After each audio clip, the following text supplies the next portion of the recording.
Heto't luto na itong binagoongan at inasimang gabi o inalsimang nga aba iti Ilocano. Ay na umaykan, tamangan tayon! Hello mga kachiksmosa! Heto't ipapakita ko nga sa inyo yung proseso ko kung paano lutuin itong inalsiman nga aba. Una ko nga munang isasalang dito yung laman ng gabi, saka ko naman isasabay yung sibuyas, bawang at luya at isasabay ko na din ang bagoong at saka ko naman ito tinakpan at iluluto nga lang natin ito ng ilang minuto para mamatay yung langsa ng bagoong. Pagkalipas nga ng ilang minuto, heto't kumulo na ang ating bagoong. Ibig sabihin niyan ay luto na, kaya pwede na nating lagyan ng 2 tasa ng tubig na galing naman sa Ambuklaw Dam. At tatakpan nga natin ulit ito at pakukuluan ng 5 minuto hanggang lumambot ang laman ng gabi. At habang hinihintay nga nating kumulo yung ating gabi, isisingit ko lamang itong clip na to. Heto't inaabot ko nga itong regalo ng anak ko. Late na nga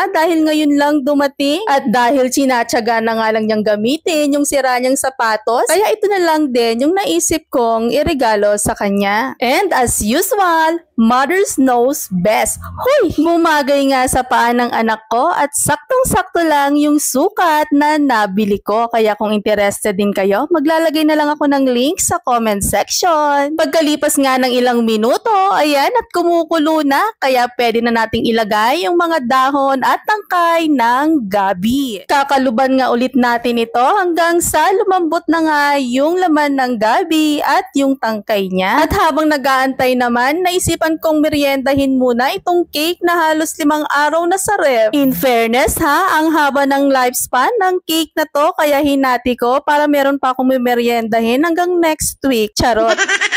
Hayan at kulong-kulo na nga ang ating gabi at sa tingin ko ay lamog na yan siya. Kaya pwede na nating lagyan ng pampalasa katulad ng betchin at yung pangpaasim naman, pwede naman yung sampalok, kung wala ay suka na lang. Habang naglalagay nga ako ng suka dito ay naalala ko pala na meron pala kaming inihaw na tira-tirang isda sa ref. Legit nga na tira-tira dahil kung makikita nyo may kurut-kurut pa.